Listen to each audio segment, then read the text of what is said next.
it out that the sun shines down its power to all the world and makes the wind blow strong as it will. I wonder how gentle rains can fall upon the land, so lovely earth can stay lovely still. Hello, ladies and gentlemen. Welcome to the 587th edition of Energy Week with George Harvey and Tom Finot. Tom is once again not with us today. This show is made up of news items that are put up at my blog, geoharvey.com, geoharvey.com.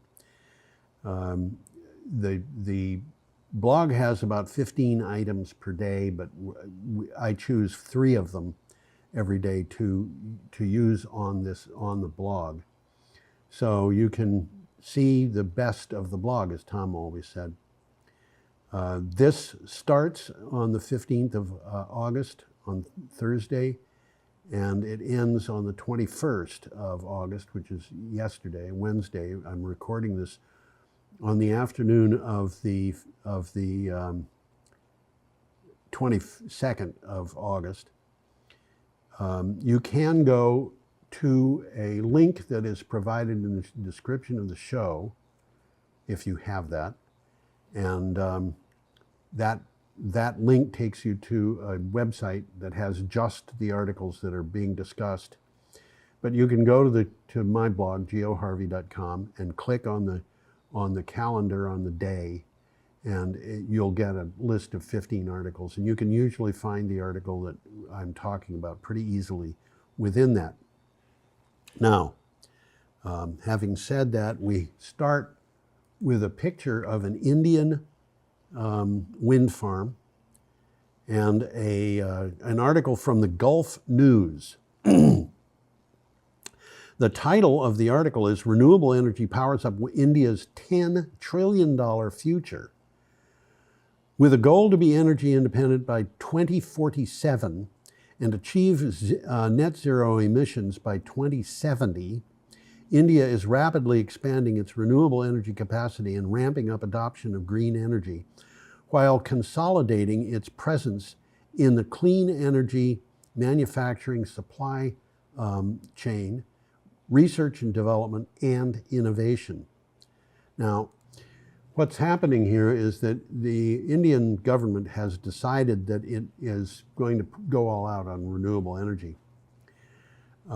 It has had a lot of growth in its gross domestic product in the last 10 years.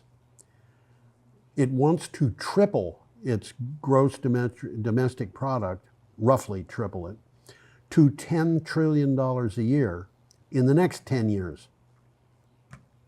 So that's what they're hoping for. And that is going to require a lot of energy, and they're going to be getting much of that energy from renewable power. So that's what that's all about. Let's go on to the next item. We have a picture here of an abandoned gas well. This article is from Clean Technica, and the title of the article is $775 million from Investing in America Agenda, 4 states to plug orphaned oil and gas wells. Now, this is a big problem. Let me read the synopsis, and then I'll describe it. The Department of the Interior announced that the availability of $775 million for 21 states to clean up legacy pollution. These historic resources to clean up orphaned oil and gas wells and well sites, reducing risks while creating jobs. Now, here's the problem. In the history of oil and gas, the search for wells, the drilling for wells has been subsidized, and there was a lot of it done. The problem is at the end of the life of the well, it is not unusual for the company that owns it to abandon it. And there are a bunch of different ways that this can be done. One of which is to take a bunch of old wells that they don't want anymore and sell them to a company which is incorporated, owns them for a while, and then declares bankruptcy or otherwise goes out of business, leaving the gas well, which was supposed to be taken care of at the end of its life, in the condition that this one is in. A big problem with that is a well of this type. Some of these wells are just holes in the ground. They don't have any valves like this thing does above them. And when a well is a hole in the ground or has a leaky apparatus at the top, natural gas will come up out of the well and just escape into the atmosphere. And that gas is highly polluting. It's much worse than carbon dioxide. So the well really has to be capped, plugged up properly in order to, before it's abandoned. But it doesn't always get plugged up properly. So the federal government has decided that it will give 21 states $775 million to do that job. It is something that I find extremely annoying because the job should have been done already. But it wasn't, because somebody figured out a way that they could game the system by using made-up companies, corporations, to own these things, then go out of business, which means that the cost of capping them goes to exactly where it is going, which means the United States taxpayer. The taxpayer is funding the bill for capping these wells. And the companies that, in some cases, in many cases, for all I know, the companies that owned the wells while they were producing are still in business. They've just used bookmaking and legal rigmarole to put the responsibility onto the taxpayer. Okay. Now we have an item from Clean Technica, and we have the Aries platform, which you see now. NRDC report, climate law to slash power sector emissions. I hate it when they do this. I hate the word slash. If I were running the show, I would say, no, you're not allowed to use the word slash unless a fluid is actually spilling out.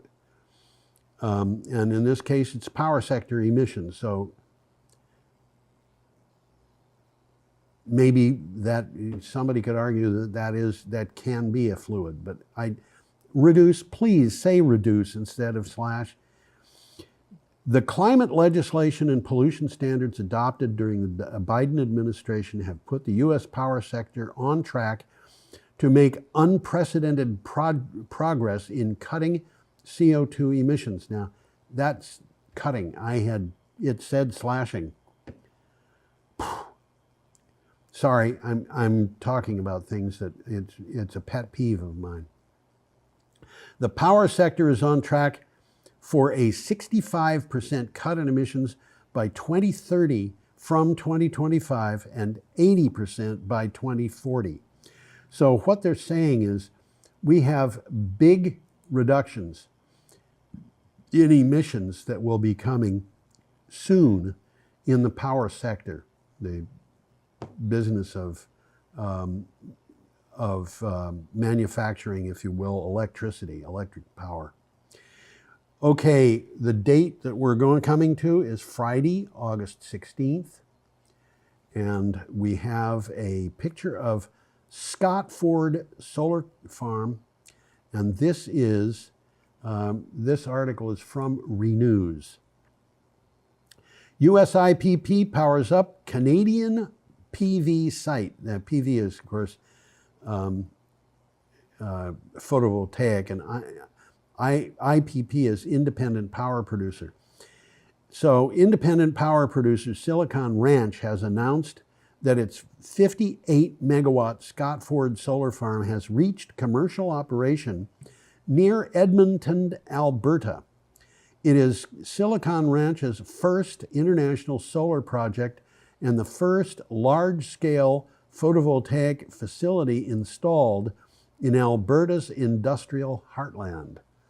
And that, I think, is kind of remarkable because Alberta has been somewhat hostile to renewable energy. So this is a somewhat remarkable development. Okay, our next item comes from The Guardian, and we have a picture here, let me put it up, of a weather balloon being launched. The weather balloon itself is in the sky above those two men, or two people, I should say. They are not necessarily men.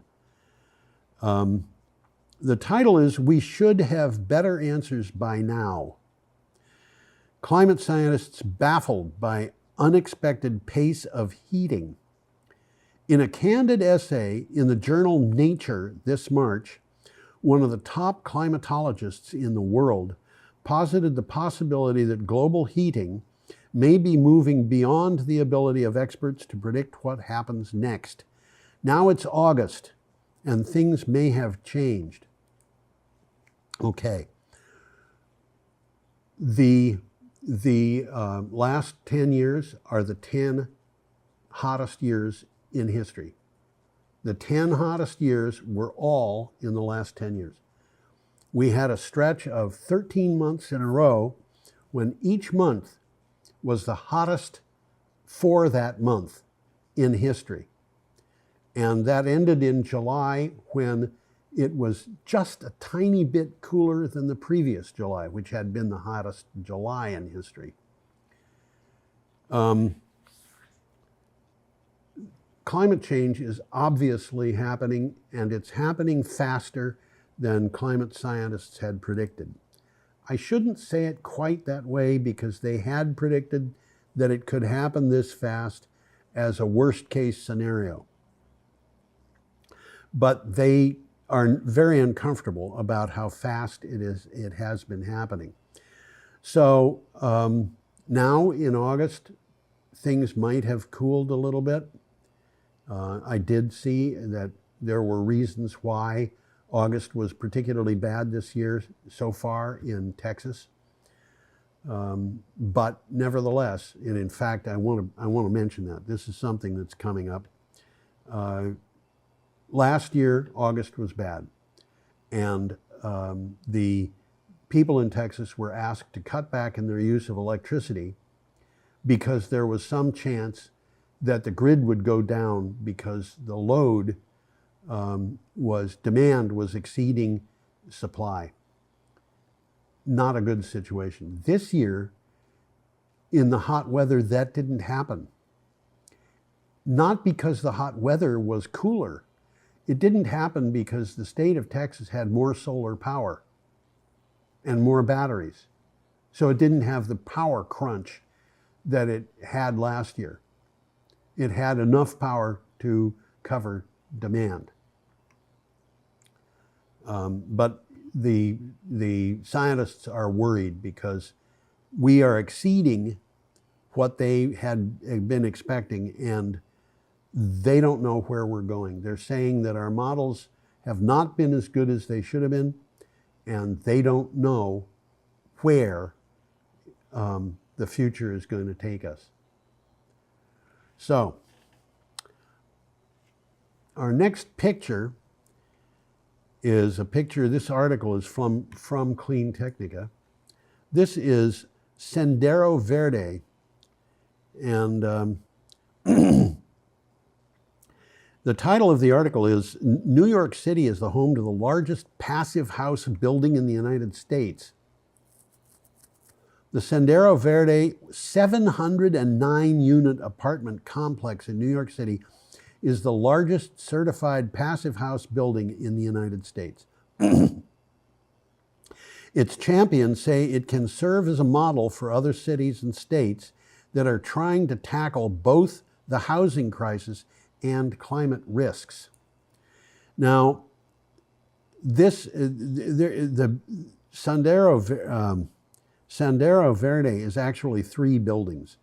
The low building on the right, the medium height building in the middle, and then a high rise, which is 34 stories in the foreground. You obviously don't get the whole thing there.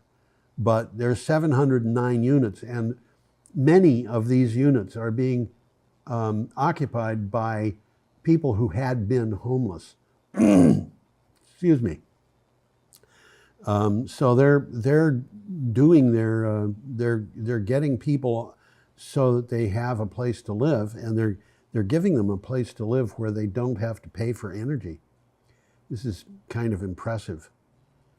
All right, we're up to Saturday, August 17th. I had said that this was going to come, and here it is. This is from Clean Technica. This is a Form Energy battery facility that you see. And I don't think that battery facility was ever built. Form Energy has had a few contracts for building battery facilities, and it actually has a large manufacturing plant in West Virginia. The title of this is Form Energy to Build World's Largest Battery Energy Storage System in Maine. Form Energy, headed by Matteo Jaramillo, and I'm sorry I probably pronounced that wrong, a former Tesla engineer, makes batteries that can supply the grid for up to 100 hours. It says it will build an 85 megawatt, 8,500 megawatt hour battery storage system on the site of a former paper mill near Bangor, Maine. Bangor is pronounced Bangor in Welsh. NG is almost always ng, but in this particular case it's ng. Sorry, I just can't help it. The story here, this is interesting. When you build a standard kind of lithium ion battery storage system, it is a 4-hour storage system, which means that if you have a 100 megawatt system, it'll be able to output 100 megawatts for 4 hours. So it would be a 100 megawatt, 400 megawatt hour system. If you're outputting 50 megawatts, it'll still output 400 megawatt hours. It'll just do it over 8 hours instead of 4.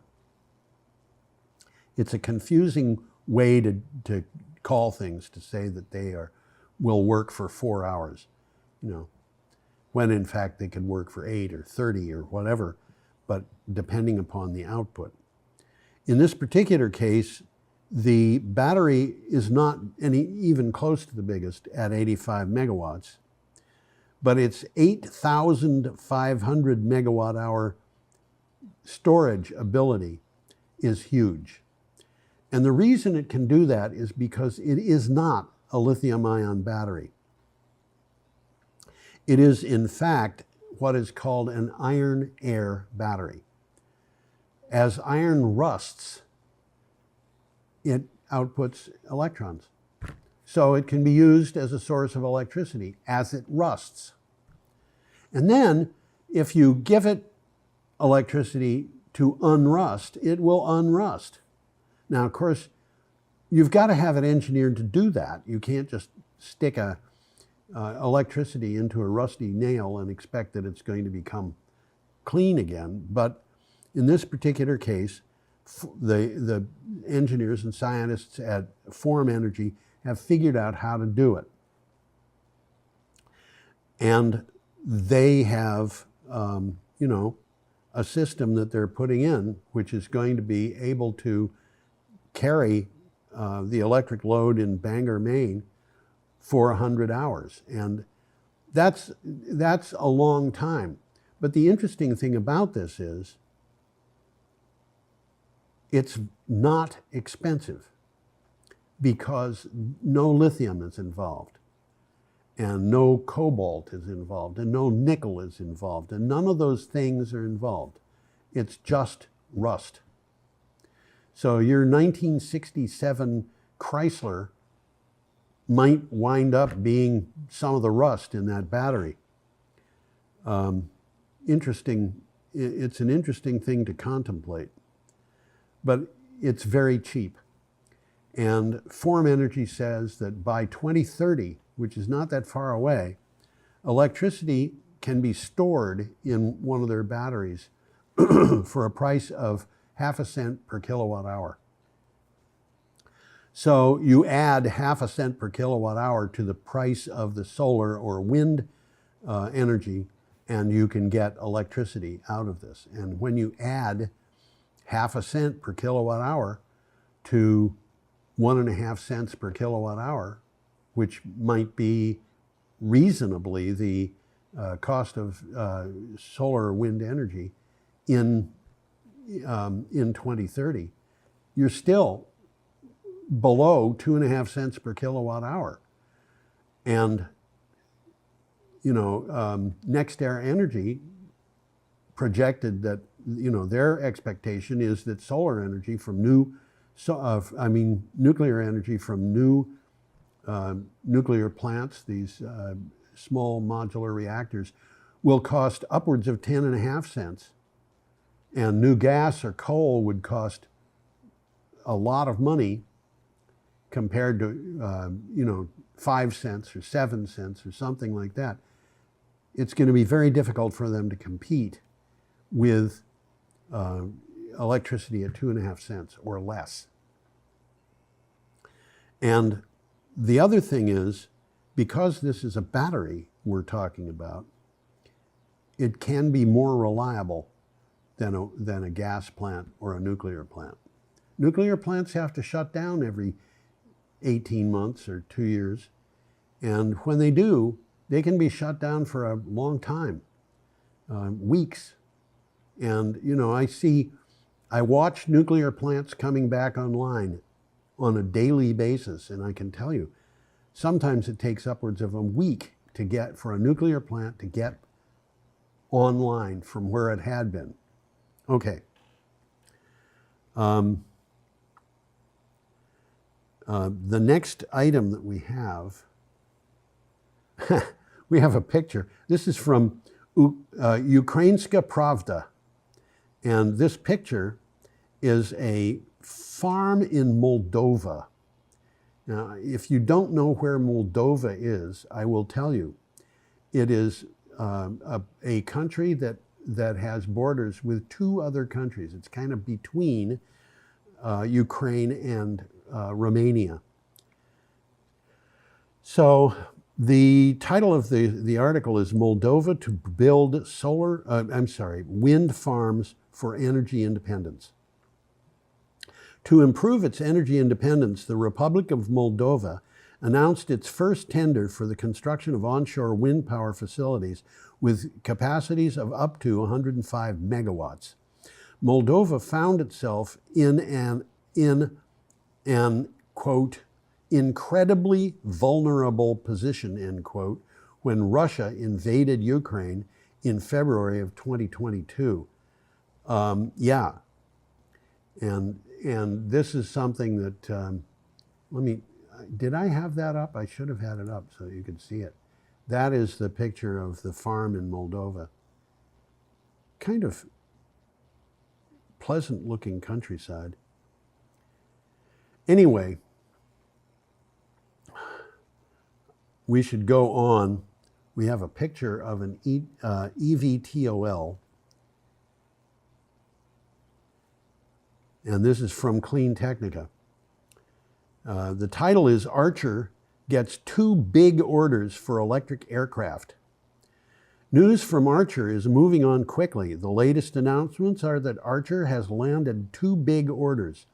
Future Flight Global has signed an agreement with Archer and plans to buy 116 electric midnight aircraft from Archer.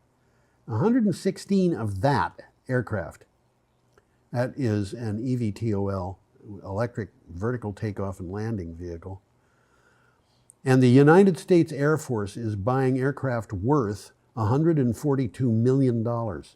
This is obviously not an insignificant set of purchases.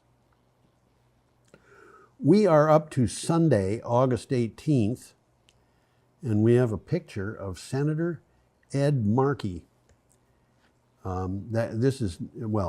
The article is from Clean Technica. This is not a picture of Senator Markey making a speech about what we're going to talk about. It's just a generic picture of Senator Markey.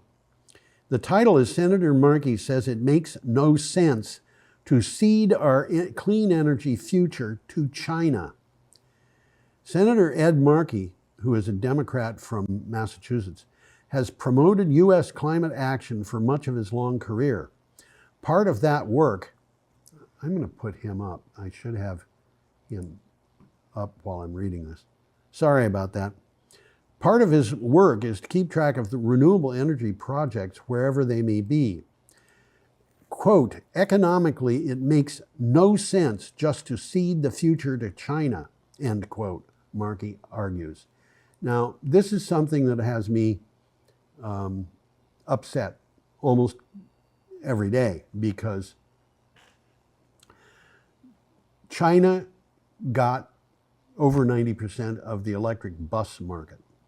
We think of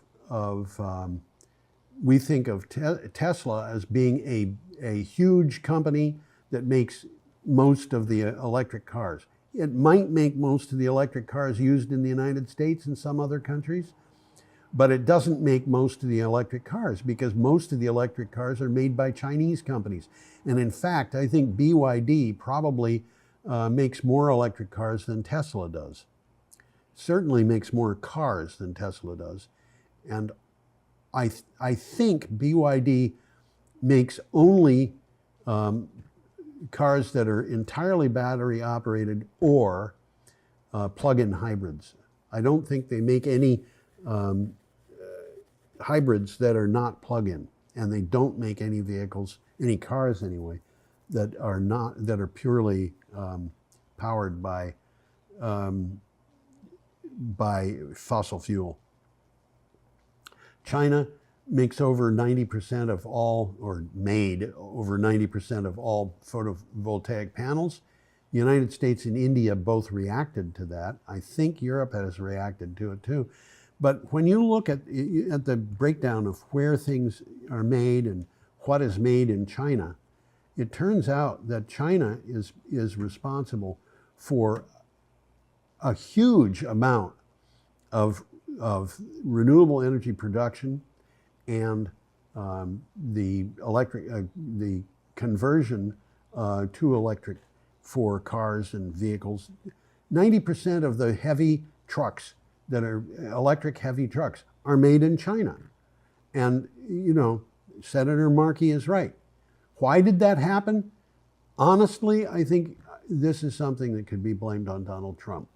But I'm not going to go any further than to say that. I think that Donald Trump and Republicans, and as they have been kind of bowing to the oil and gas industries and so forth, I don't know where that's going to go, but I think it's going to go. Okay, let's go on. An article from Clean Technica. We have a picture of Lake Oroville. Now, this is from 2021. We had a picture very like that from Lake Oroville, same place, same bridge, almost looked the same. It was just a slightly different angle.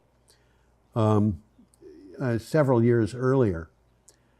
The title of this article is "Drought in the U.S. West Has Cost Hydropower Industry Billions in Losses." 2 decades of persistent drought in the West has limited the amount of electricity hydropower dams can generate, costing the industry and region billions in revenue.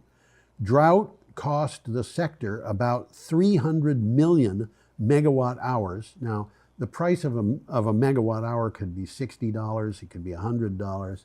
It depends upon the circumstances. But 300 million of these is a lot of money. Drought cost the sector about 300 million megawatt hours of power generation between 2003 and 2020. So this is a problem. Okay, I'm going to go to the next item. I mean, before I go on, I should say it's obvious that a hydropower company is not going to be able to produce as much electricity from an empty reservoir as it does from a full one. The closer you get from an empty one, it's going to get nothing. The closer you get to empty, the more restricted it's got to be in its use of water for electricity. Okay, this picture is a coal mine in West Bengal, and the article is from the New Indian Express. And the title of the article is "Supreme Court Grants India's States Power to Tax Mining Operations Retrospectively from 2005. Now, obviously, this is the Supreme Court of of India, excuse me. A full bench of India's Supreme Court has ruled the states have the right to levy taxes on mining operations. The court made the ruling retrospective from 2005, opening up a Pandora's box of fresh costs for mining companies. Now, it's difficult for me to imagine how this could actually happen, but it did. It's like saying, oh, you owe rent for the last 19 years. You weren't paying enough rent. What? This kind of thing, I don't think that the Supreme Court of the United States would ever permit this, regardless of who was sitting on it. But the Supreme Court in China said that the states had the right to do this. And part of the reason for this, apparently, was that the federal government had said that the states couldn't tax mining companies. And the Supreme Court decided that the federal government didn't have the right to say that. So it has told the mining company, the states, that they can tax the mining companies. And you know, when this says opening up a Pandora's box of fresh costs for mining companies, yeah. And this is all mining companies, but a large part of it is going to be companies that mine for coal. So it may have the effect of closing down some of the coal mines in India. So, oh yeah, look at this. I know that woman, or at least I don't know her, but I know who she is. We are up to Monday, August 19th, and we have an item from Clean Technica. The title is, "How Would a Harris Presidency Affect U.S. Adoption of Electric Vehicles?" Vice President Kamala Harris established her climate positions by endorsing hundreds of billions of dollars in tax credits and rebates for renewable energy and electric vehicles. By all indications, a Harris presidency would continue to implement policies in support of the adoption of them. Now, this means, of course, that what the author of this article believes that Kamala Harris will probably continue the aggressive climate and energy positions of Joe Biden. I think she's actually going to have to go beyond what Joe Biden has done, because I don't think what Joe Biden has done is sufficient. And that's going to be a fight. Joe Biden had to fight for what he got, and what he got was, I think, as I was saying, insufficient for the need that we have.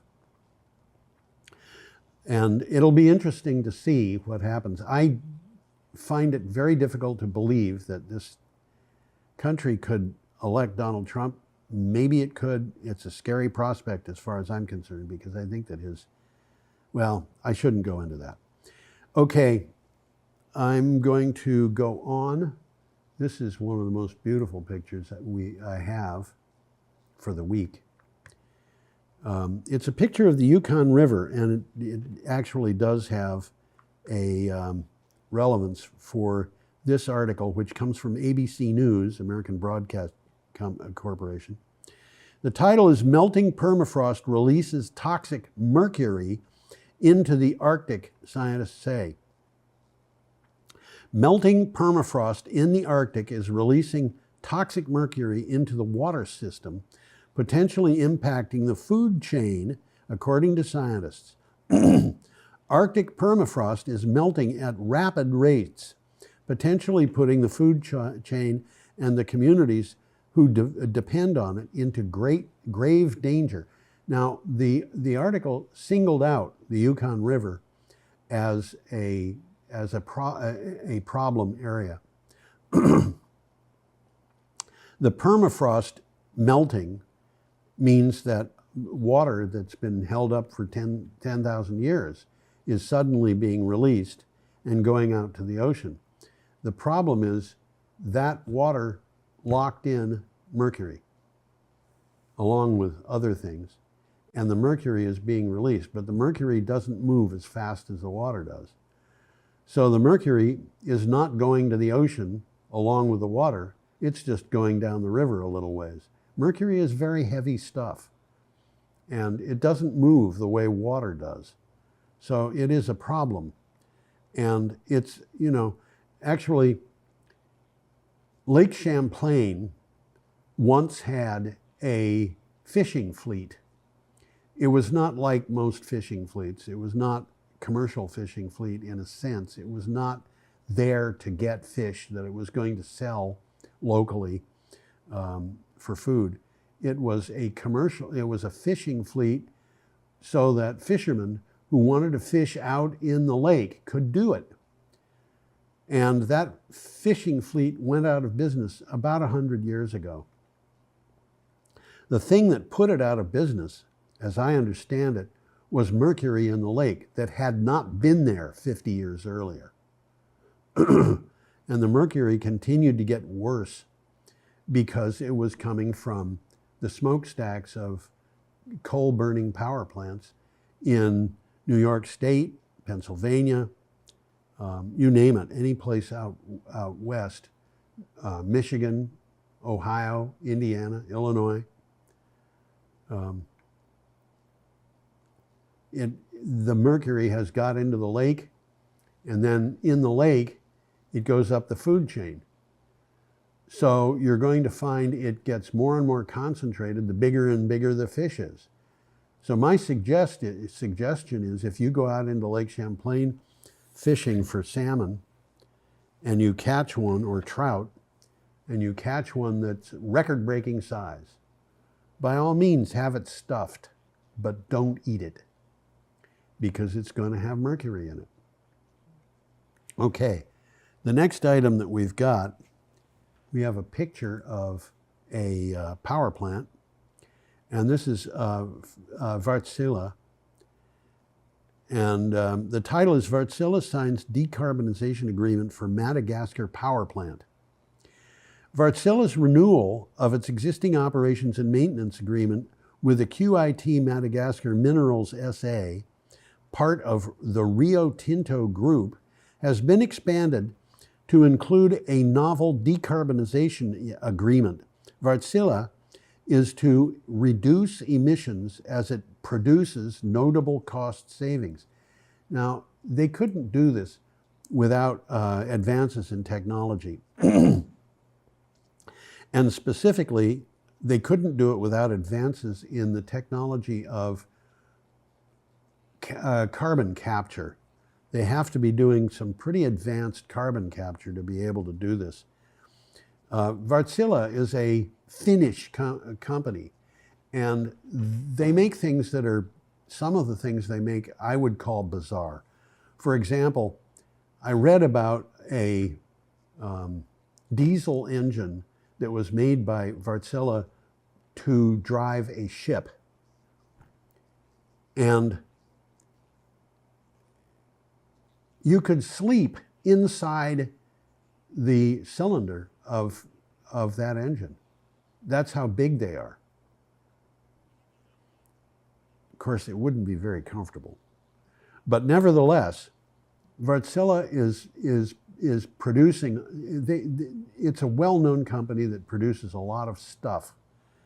And apparently they have been developing carbon capture techniques that can be used for power plants, and they're going to install them at this particular plant in Madagascar. And they're going to reduce emissions with it, and they're going to do it while they reduce costs. I don't know exactly how they're going to do that, but I think that's pretty impressive. We're up to Tuesday, August 20th. We have an item from ABC News, and this is a floating offshore wind turbine from the U.S. Department of Energy. The title is Federal Government Grants First Floating Offshore Wind Power Research Lease to Maine. I wonder if this is connected with that big battery system they're going to have up there. The federal government issued the nation's first floating offshore wind turbine lease to the state of Maine, about 23 square miles. At about 23 square miles, the array will have up to a dozen turbines generating a total of 144 megawatts, nearly 30 miles southeast of Portland.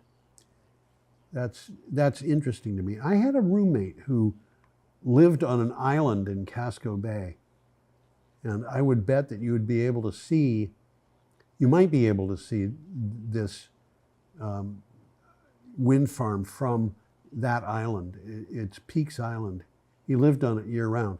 That's an interesting story too, because Steve's father, and this is a man who I met in 1965. His father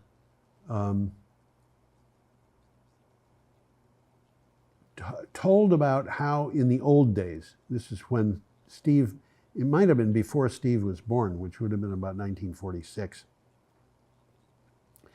But in the old days, he would drive a truck from Peaks Island to downtown Portland on the ice. And it's been, when I was in college in 1965, that was no longer possible. So, this is evidence of climate change affecting Maine in 1965. But it's not the first time I've heard of climate change in that time. I remember hearing about climate change when I was in school in 7th grade. Look at the beard and figure out when that happened. Okay, we're going to have floating offshore wind turbines in Maine, probably, and there's a same thing is going to happen, I think, off the coast of Oregon. But we're talking about floating offshore wind turbines in multiple locations. The ones off the coast of Maine are because the state is pushing it for waters that are just too deep for ordinary wind turbines. Okay, we have an item from Clean Technica here. That is a forest in Sierra. The International Court of Justice needs global support to protect the climate. That's the title. In the Paris Climate Agreement, which is legally binding, nations pledge to keep average temperatures within 1.5 degrees Celsius.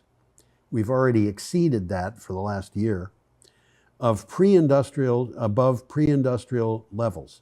The Paris Agreement lacks its own enforcement, so international court is where those bodies should go for failed climate promises.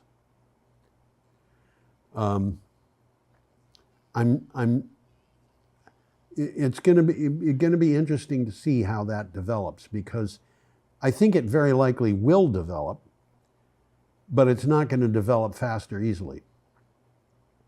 Okay, here is another very pretty picture. This is the first picture I think I've ever seen of the Great Wall of China in the fall. This is from Clean Technica. The Great Wall of China in the fall picture wasn't at Clean Technica. I had to find that to illustrate this story. The title of the story is "One Country is Making Progress on Electrifying Everything." China started increasing the percentage of energy services delivered by electricity in 1990, and in 2005 started increasing it rapidly. In the last 3 years, it has accelerated again. The peak in Chinese emissions is predicted to happen this year, 6 years ahead of the target. We can hope. It's, I think, almost impossible to know in advance what the Chinese are going to be doing. Did I show that like that? I think I did, but it's worth looking at it. It's such a pretty picture. I wonder if that was like that when it was a protective wall. I bet not. The soldiers who maintained the wall would have wanted to be able to see any enemy approaching, and with forest coming up to it, it would not have been very effective.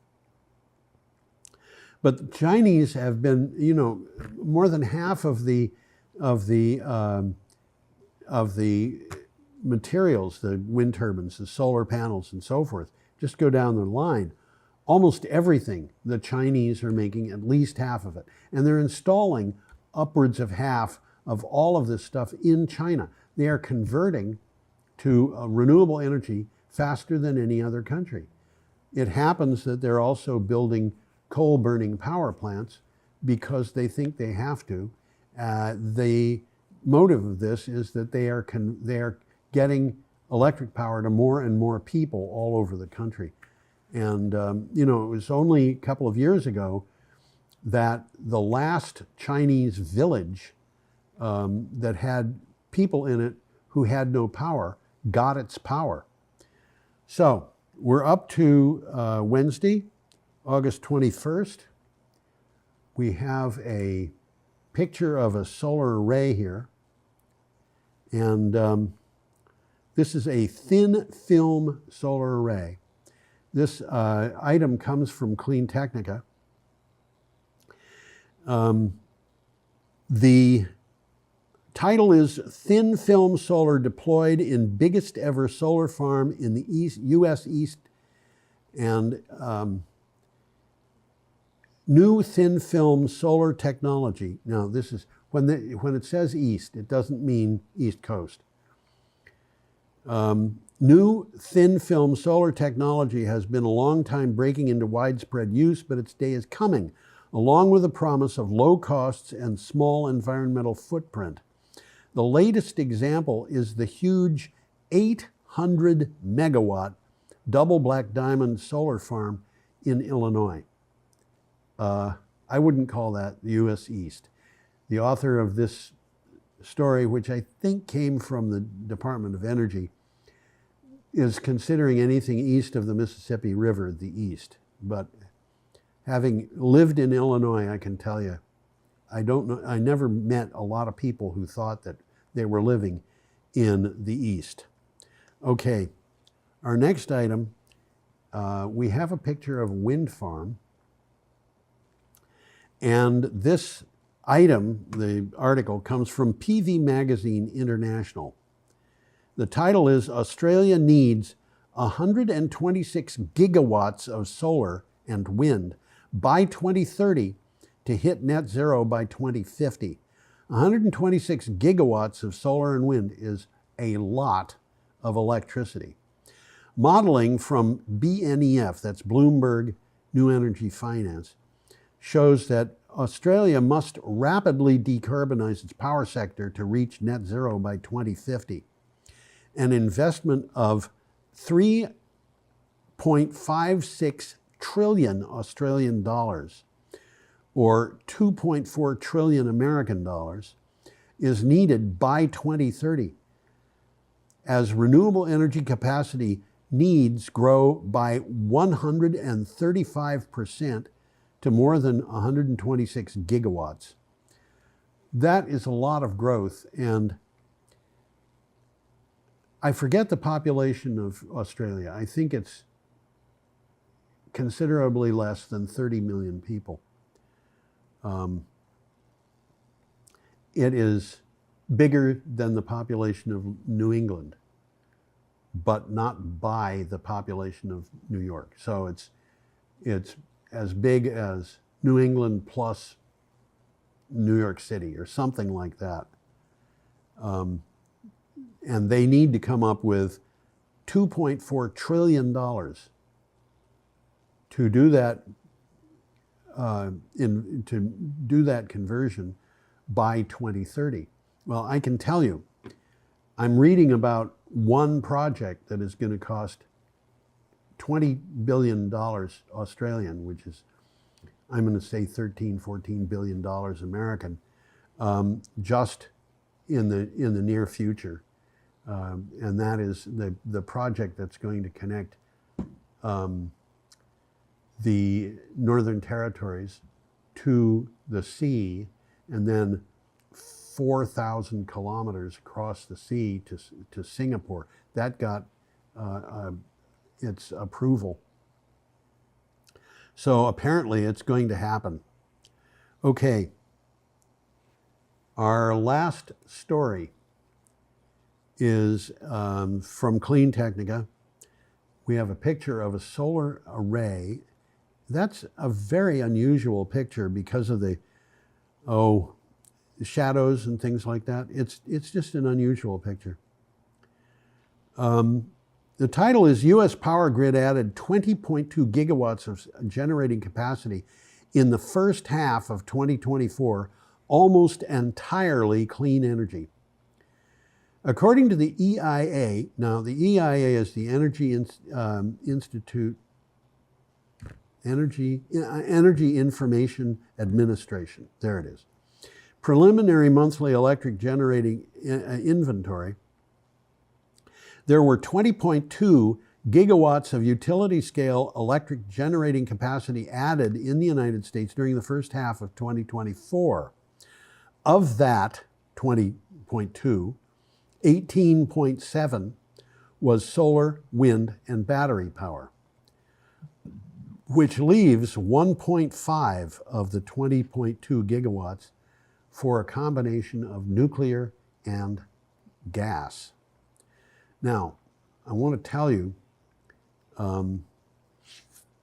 there is the expectation by the EIA that there will be another 42.6 gigawatts of capacity added in the second half. Now, they can keep fairly good track. They're not going to be terribly far off the mark in a thing like this because they can see these things being built. Of the year's total of 62.8 gigawatts of expected added capacity, 1.1 gigawatts is nuclear and 2.6 is natural gas. So this is about 5% of the added capacity is going to be something other than renewable energy. And I want to add a couple of things here, one of which is We aren't going to have nuclear added again in the near future. Probably not next year, probably not the year after, probably not the year after that. We would have to have nuclear added unexpectedly to have anything coming up that would be like that. Natural gas capacity in the United States is being added, but very slowly. Natural gas capacity is also being retired. And when you do a check of what is happening to the total capacity of natural gas, it appears that we have, at least a year ago, reached the maximum amount that we will have. And that means that the amount of natural gas that is used for generating electricity will decline. Renewable energy is going to be added. You know, I keep referring to NextEra Energy's outlook for its future. NextEra Energy is, by most metrics, or some metrics at any rate, the largest utility in the United States. I've read articles that just say it is the largest utility. In June of 2022, they made their forecast of what they were going to be added over the next 10 years, from 2022 to 2032. No nuclear, no natural gas, obviously no coal. Everything was going to be solar, wind, and batteries. Now, they might add something else, but I think it would probably be hydropower or geothermal or something like that, renewable power. They don't like the idea of having to deal with the emissions that they're going to have to deal with if they put in any kind of fossil fuels. They don't want to put in nuclear because it's too expensive. And believe me, NextEra Energy owns 7 nuclear reactors. They are the owner of the